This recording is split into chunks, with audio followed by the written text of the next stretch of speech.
Do you guys ever have this thought in your head, or even told your parents that when you're 18 or when you graduate from high school, you're just gonna leave and you can take on the whole world on your own and just say, I have no worries. I'm gonna have my own house already. I'm gonna have my own car, or I'm gonna have all these problems taken care of. But you don't really think about it. You just do it because it sounds good in your head at the time. I thought about it, and then I realized all the disadvantages I would have if I was just to leave my family and just try to move on my own, trying to pay for school, try to pay for everything on my own. It's a lot of responsibilities being on your own. I can see my sister as an example. My sister, right when she was 18 and right after high school was over, she wanted to leave. She thought she could handle it on her own, so she left. She worked for Forever 21 and tried to move in with a friend, and they both worked minimum wage jobs, try to live together. That doesn't work out like that. She didn't realize how much it was going to cost for the house, for gas, for her to pay for her own school. She didn't realize all that. So within 2 months later, she just left her friend and said, I'm going to go back home. You should do the same. So she came back home, and she graduated 4 years ago. And she's still with us. And my dad was able to get her straight and have her have a plan. But doing all this, she was able to be home with us, not having to worry about paying for everything. She can focus on one goal that she had, not having to worry about all this other stress around her. So she was about to join the Air Force until she had a setback of swimming in like a pool in the gym, and she got eczema. It shot her back. Having all that coming back though, at least she knew where she can go home and she can have all these people to help her out with her problems and have all this trust, and she wouldn't have to worry about paying for gas or anything. Until now, she's about to just be an officer for LA, and now my parents are still telling her to live with us. Save up your money. Stay here, enjoy with us and stuff. Save it up so then one day you have your own life to be with. For me my personal experience going out, I had a friend since freshman year, and his goal was to move out with me. And I wanted to move out, and then we do our own thing, have our own, no rules, no nothing. That didn't work out either as well. I told him that we're screwed and I gotta go home. And so I'm back home. Now I don't have to pay for my gas. I don't have to pay for my house. I don't have to pay for food. None of that. Leaving is one of the worst things you can do. I did research on the whole fact of how many kids are successful after just leaving their house after 18, moving on their own. And a study showed from the Wall Street Journal, a girl named Sue I don't even know how to say her last name, studies that 90% of the kids are not successful after they leave. They either start doing drugs or start finding other ways to move on their own and try to have a successful life. And most of them come back home. The other 10% get lucky. They get lucky by finding a really good job, getting the right thing for them to fit in and start going slowly with themselves. I was lucky enough to move back and get some sense to me to finish school and not having to pay for that on my own. Because it's a real big advantage to stay. I know that if I would have left, I would have probably just been, I don't know where I would be right now. Probably sitting just, I wouldn't have as fun. You would miss your family just leaving.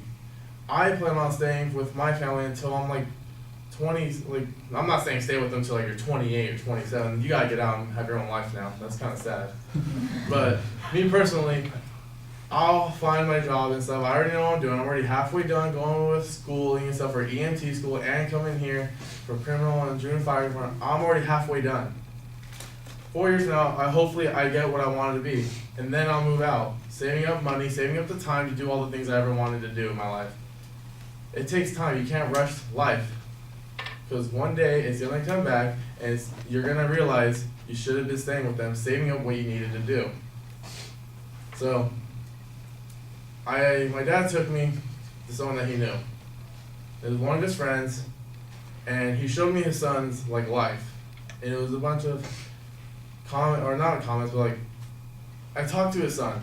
He's 27 now. He's living on his own. But he told me he got lucky and found a job because his dad's friend was able to get him one.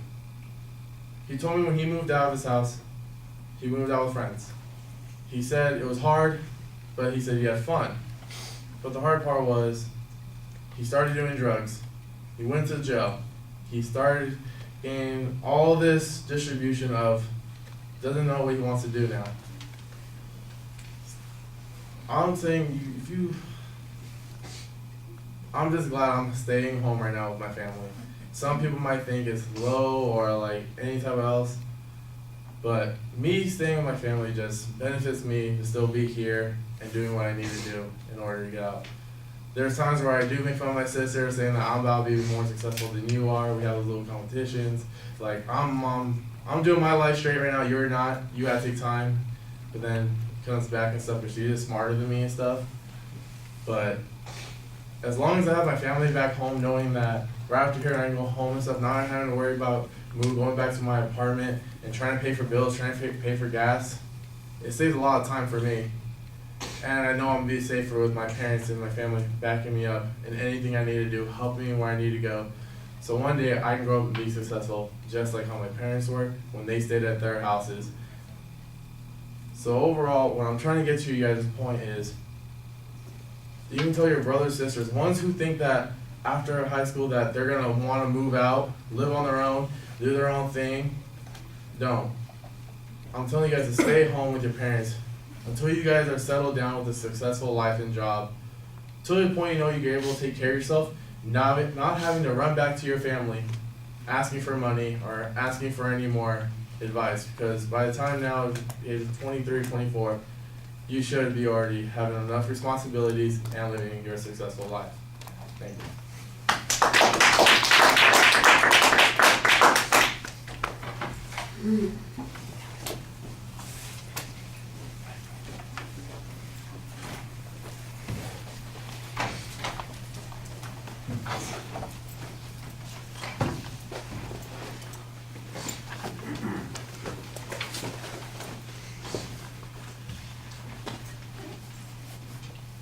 Karen, what did you think? I think your story is very relatable. I understand what your argument was. I thought your stories were really good, and I thought you definitely used like the emotional appeal with your stories. Your intro was a little too long. Your preview, there wasn't a preview, so I kind of got lost with the structure of your speech. There weren't really any transitions. I think you should have developed your arguments a little bit better by using maybe more facts, or talk about the pros and cons of staying at home, and then talk about the pros and cons of people who live independently after high school. And overall, I thought your speech was pretty good with posters and stuff. All right, well, I thought the visualization at the beginning was pretty good. And we kind of know where you're headed with the speech early on, but there isn't really a preview of what's going to happen. And it really turns into a series of examples that are very repetitive in nature.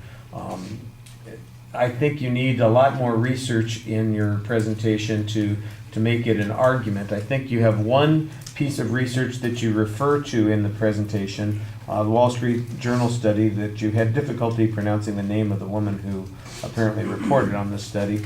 But outside of that, everything else is firsthand experience. What happened to your sister, what happened to you, what happened to this other person, the family friend that you knew, that sort of thing. And those are, I'm not saying that you couldn't use those things, but every one of them seems like they could be supplemented with a whole variety of information. So for example, the number of the costs that are involved in living on your own, and compare that with what somebody makes with a minimum wage job, that shouldn't be that hard to find that information. And you could see how your sister would be disadvantaged from the very beginning, and anybody trying to do that would be in the same situation. You make casual references to things that I think you understand that we don't know about. I think what happened is that your sister joined the Air Force, apparently got kicked out of the Air Force because she got eczema. I'm not quite sure, and it sounds like maybe she's now in the police department, but again, I don't know, because I only get partial references to all of those kinds of things, and it just doesn't seem like it's been worked out very well. It's sort of like you're randomly thinking out loud about things that have happened. And some of those things are good to include in the presentation, but they're the only kinds of things that you have in the speech. I didn't count the number of times. You know how I sometimes kid around about counting the you knows or the likes or something like that. I didn't do it, but you might want to check out how many times you made reference to saving money on gas by not having to pay for your own gas in the speech. I know that it was at least 4 or 5 times that you made a reference to that. I said, I heard it the first time. Why am I hearing it again and again and again and again? Apparently gas is a real problem for you. And it's, to me, that's strange because the price of gas has been going down recently. I paid $2.47 a gallon the other day. That's like $1.50 less than I was paying a year and a half ago. So apparently you can move out now, because gas is cheaper and you'll be able to afford it. You do an okay job speaking to us. I do think you need to direct your attention throughout the audience. You mostly focus in the center. Like I said, it just feels like you are sort of wandering on the subject. You have a point that you want to make, but you need to find more substantive material to make that argument. All right, thank you.